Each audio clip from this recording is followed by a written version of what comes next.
Don't get me wrong, you do not need a partner to fulfill your purpose on earth. You don't. Jesus had a mission. He came, he fulfilled his mission. He was not married. Do you understand? And he's the person we look up to. So marriage is not, for me, an achievement. It's not something I idolize. However, I live by myself and I'm young, and like I said, I want someone to share these moments with.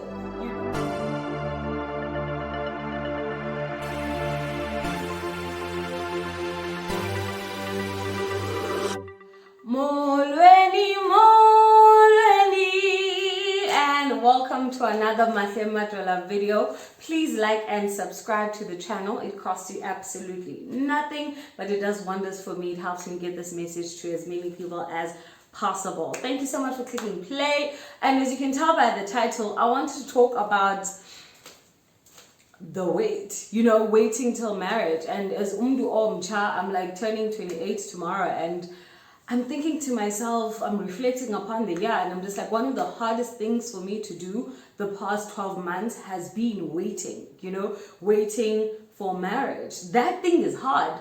And yes, guys, and how everybody else is coping. But I want companionship. I want to have somebody to do all these things I'm doing with. I want to share them with someone. I want to go on trips, and not because of social media pressure or anything, but just missing companionship and sharing an experience. You understand? And I think that's why I've also just been close to my friends and my family, to a point of I should be setting boundaries. I'm becoming clingy, and codependent to the people that are my friends and my family members. So it has not been easy the past 12 months, and I wanted to just share and talk about it, because I cannot be the only person who is single in their early 20s, late 20s, well, I'm in my late 20s, who struggles with singleness. I don't care abantu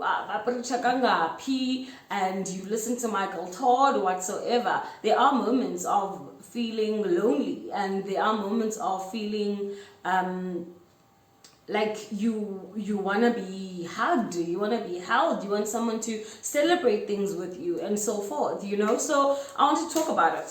I'm rambling, but I think one of the things that gets to me is the fact that you are dating, going courtship, whatever, but in the process of getting to know someone with the intention of marriage, that process in itself is basically saying you're looking for a specific individual, which is the one in ngamanye magama, So is there a person I'm really compatible with, Lord? Is there really an individual that is there for me, that you have created, just like Eve for Adam, I guess, or Adam for Eve, is there the one? And I came to a realization for me personally that I don't think there is the one, because God gives us choice, doesn't he? He gives us choice to say, I do, nobody, he doesn't force a gun in your head to say, okay, this is your person, like it or not, I know what's best for you in the end. No, God is not invasive. So at some point when you have to make the choice to be with this person, to love this person, and to marry, to marry this person, then is there really the one? Also, people who are widows, and their spouses have passed away, those people can get married again. So when we're saying this the one, does that mean was it the first person, the first husband, or the first wife, or is it the second one? So I don't believe right now that there's the one, but there's a person that fits your life and fits the purpose that God has for your life. Don't get me wrong, you do not need a partner to fulfill your purpose on earth. You don't. Jesus had a mission. He came, he fulfilled his mission. He was not married. Do you understand? And he's the person we look up to. So marriage is not, for me, an achievement. It's not something I idolize. However, I live by myself, and I'm young, and like I said, I want someone to share these moments with. I want to come home and not think about what am I going to eat, what am I going to watch. There's a video I posted on my status that says, I'm tired of Mahle. Like, I love Mahle very much so because I understand Mahle, but I feel like, hey, Tora, the amounts of Mahle guys, like, I'm tired of being in my own thoughts. Like, I know what Mahle likes, Mahle doesn't like. I know what shows Mahle likes to watch and what shows Mahle doesn't like to watch. So I am basically, yeah, no shame. Did you and him to some extent? Yeah, bon. But the other thing is also like, when I am dating someone, I never, irrespective of whether they're Christian or not, I don't know when is the right time to tell them I am not going to have sex with you. It is not going to happen until I am married. It's not something, a debate. We are not chatting through it. It's not, oh, let's build the trust and then it's not, is Wednesday. It is just not happening, and that's the standard I've set for myself. So that's another thing that's always tricky for me. And Yasmin and Zanjani, I really don't know how other people like do it. But if you tell the person too soon, you are basically just being vulnerable to somebody you don't know. You just started chatting to or going out with, and that risks him not even being reserved, but like that risks like them backing off, like being scared. I'm like, oh my gosh, okay, that's a lot. There's a lot of shoes I need to fill, or like there's a level of, yeah, there's like a high standard. Like now they have to live up to a certain expectation that you have, and then they get scared and they back out. Or you live it too late, and then it's like, why was this not shared and disclosed to me early? Because we are not on the same page.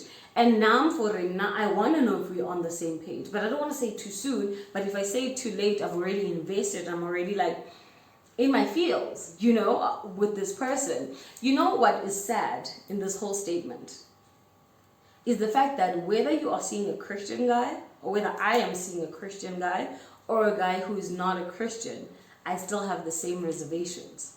That is what's scary, because at least the playing field amongst Christians, men and women, should at least be the basics of the standard being the Bible, So that for me is sad. But also realizing that I will not settle and lower my standards, which is the Bible standards, because of your uncomfortability or how you are not familiar with a person like me. Okay, andiziyenza leyo into.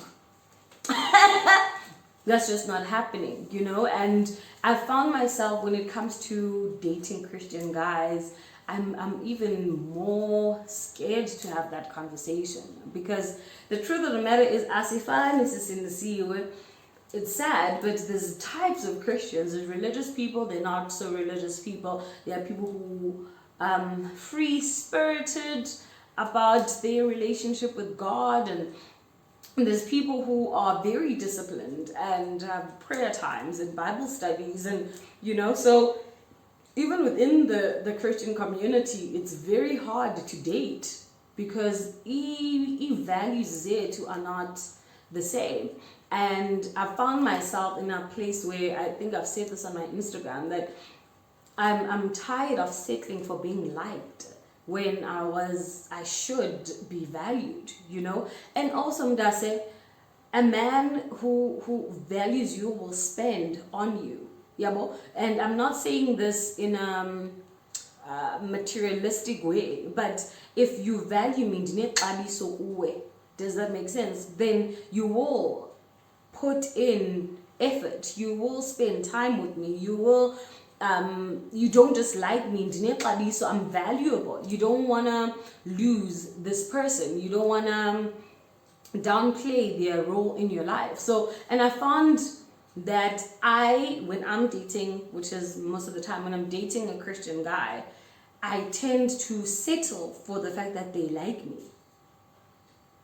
Tiny ngoba jonga guys, like church guys, this gebengu ababantu the real gebengas, they will make you feel bad for having the standards that they are supposed to have. Like, now I agreed to give you my number or go on a date with you or chat with you because bencinga sikule wayiwani kanti we are not, you know. So I struggle with when to tell the person I'm dating or talking to that I'm not having sex until marriage. So that is one of the other things that is hard for me, and I don't think we talk about it enough, if that makes sense. Yeah, no, we definitely don't talk about it enough. Other thing that is hard for me is that, so as I'm talking at the same time, is will I adjust to somebody else? So this whole Viva independent woman situation is great. You need to be able to live your life without a partner, you know, like if that was the case, you would have been born as one person already and whatnot, but you can live and be happy and be fulfilled and live your purpose without a partner. But because I have been living without a person for 28 years, I have a big fear of how will I adjust. I told me I'm like 3 weeks.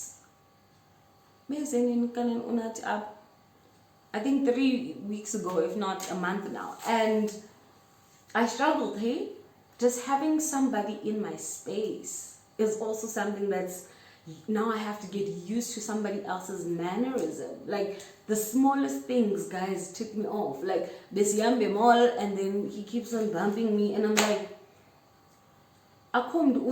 like there's nobody coming in front of us. So why can't you just walk straight? Just walk straight. Why do you keep on bumping me? And the thing is,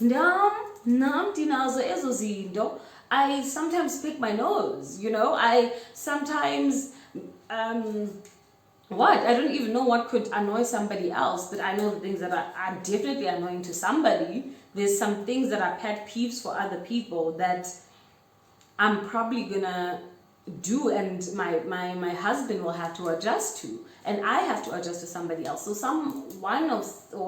another fear of mine is being too settled in my singleness. You know, I'm working on myself, I'm learning myself, so I'm like realizing a lot of things, and I'm using my singleness as purposeful as possible. You know, I'm not saying it as a punishment. I'm not seeing it as like, why am I not? No, I'm not seeing it like that. But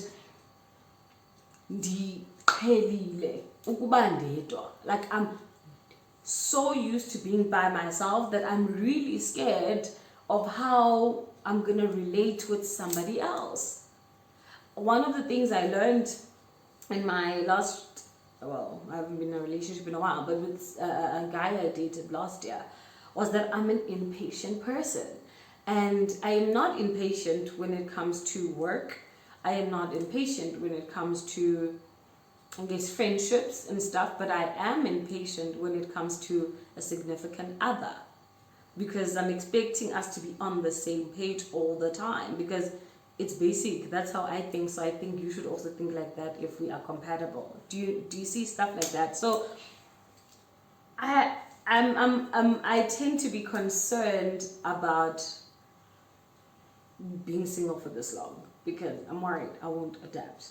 So that's one of my other fears. And to counteract that, my aunt said to me, but when you find the right person or the person you're supposed to be with, you will want to spend time with them. You will want to cook for them. You will want to do all these things because you love them. The love propels you to be patient. Love is kind. Love is patient. Love is, all these things. I don't think they're the fruits of the spirit. They're not. But the description of what love is, so at the same time I'm like, should I just not worry about that? When the right person comes and is variety, I'll like smoothly transition into like, oh, I'm okay sharing a couch with you when you know, you didn't wash your feet or you didn't brush your teeth or whatever, it will be fine, because the most important thing for me would be the fact that you're home after work and I've been missing you, you know, stuff like that. So I'm hoping that's the case, but I really don't know. It's still something that lingers in my head sometimes. So yeah, I think I shared quite a lot of stuff. The one thing I'm definitely sure of right now is I would like a relationship, but I'm not ready for one. With all that being said, what I realized is with this whole Shinchunji thing, if you don't know, I was part of a church that was toxic, ended up being a cult. You can watch one of my videos about it, pretty hectic. But because of that experience, I was praying and asking God to send me somebody to help me navigate everything, like somebody to reassure me God is who He is, He still loves me, and that the relationship I had with Him before Shinchunji is valid. So I was searching and I was praying for somebody to come and be like, help me. Like, I was like, Lord, send me somebody to help me. And I realized I was just looking for Him in human form. I was looking for somebody to basically replace what He's supposed to give me, the healing that He's supposed to give me, the getting over SCJ and moving forward. I was looking and craving for Him, but in human form. And I was trying, in some way, subconsciously, trying to replace Him, because I basically wanted somebody to save me from my mental state and my emotional state and my spiritual life being confusing. So until, well, I don't, now that I'm aware of it, I'm not looking I am not looking for a partner. I'm not looking for a husband. I'm not looking for a boyfriend. I'm not looking for anything whatsoever. And I think that's a good attitude for me to have right now, because I don't want to find somebody that I'm going to make my God. So why would God give me somebody that I'm going to try and replace Him with? In the sense, He won't do that. The Bible says He's a jealous God. So yeah, that's what I realized throughout my, thinking about how hard waiting for marriage has been the past year. So I hope this made you think a bit, or made you feel at least you are not alone. We all on the same boat. And maybe share in the comment sections,